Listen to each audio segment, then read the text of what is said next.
YouTube. Hope you're doing all right. So I'm back with another sourcing video. This one is interesting because this sourcing technique, which I use on a regular basis, is free. All you need is an internet connection, bookfinder.com, and access to a Google Sheet, and preferably a laptop that can handle a lot of tabs being opened. I use a MacBook Pro, so I can open up 25, 30 at a time, and it kind of deals with it quite easily. But if you can only do 10 at a time, it just means that you're not going to be able to do this sourcing technique quite as quickly, but it will still work fine.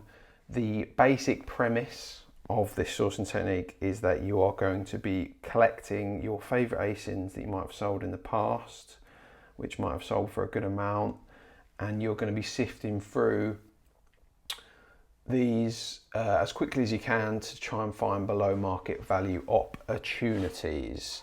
They'll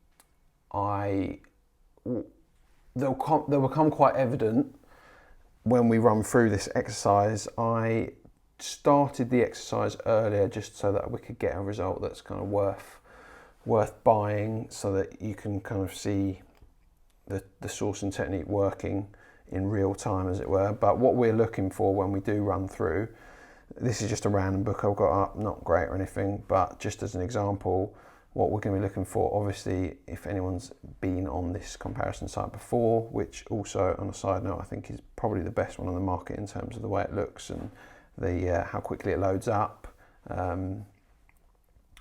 What we're looking for is this value here, the lowest used value, having quite high discrepancy between number 1 and number 2, because then that instantly shows me that the top bookseller is potentially listing this book below market value.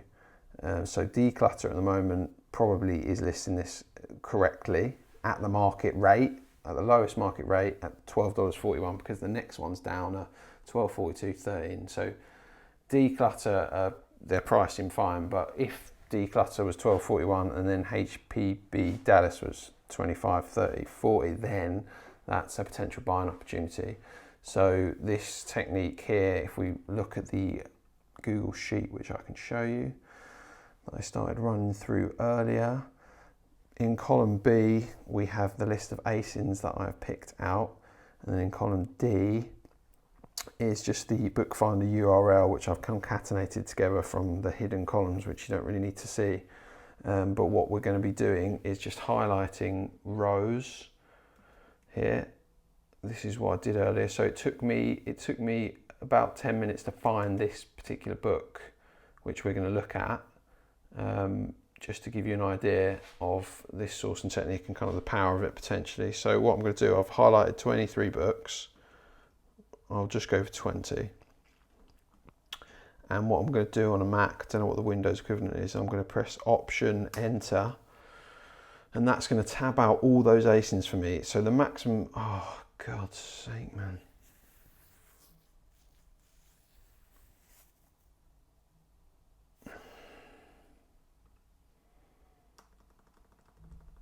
Annoying, wasn't it?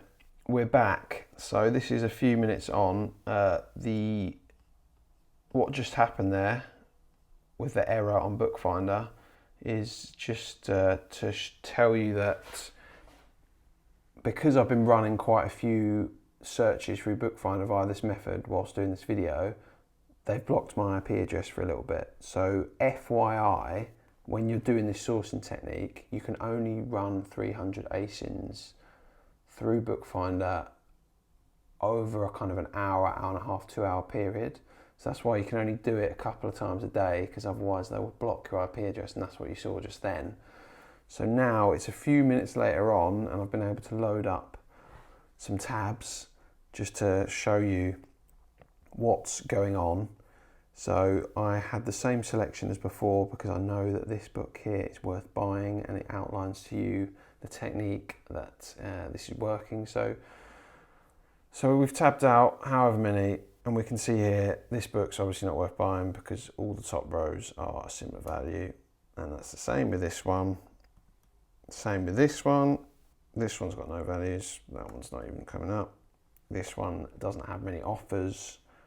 would obviously be worth buying if there was an offer there, but there's not. This one's not showing anything, and this next one is a potential buying opportunity which took me 10 minutes to find, and we can see it took only, I had to search 135 other ASINs via this tabbing out technique to find this particular one, so it didn't take me very long.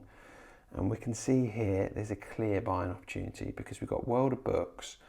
Not only is there the lowest offer here much cheaper than the Amazon offer, which we're going to tab out, World of Books are also mispricing themselves. So you can see there's a discrepancy between the eBay price and the A-book price. This happens a lot more than you might think, because the mega sellers, whatever software they use to list all their stuff across their websites, this happens loads. So this is an example here of, we've got a book which, BioShock, these sort of books can sell really well, video game guides. We can see if we hover over the used good price, that the average 90-day and 180 days between $53 and $65. So that screams buying opportunity for me. If we can buy that for $24.95 from World of Books, then we're definitely going to have to flip that. Let's go to the prime prices for at least $50. I'm saying 60. At the moment, the lowest FBA offer is $52.99. There's three there to sell through, and then the next one's $69. So I'd probably price that $65. It'll take a month or so to sell, maybe a bit longer, or you could price it at $52.99, make a smaller profit, but it will sell pretty fast. So I hope that this example can show you the power of this sourcing technique. I don't know if I scrolled through there whether I would have found more, but all you need to do is find 1, 2 to 5 books per 300 before getting blocked by Bookfinder, and this technique is going to give you a fantastic ROI on your time, and it's also free and it's pretty easy, and I'll share the Google sheet.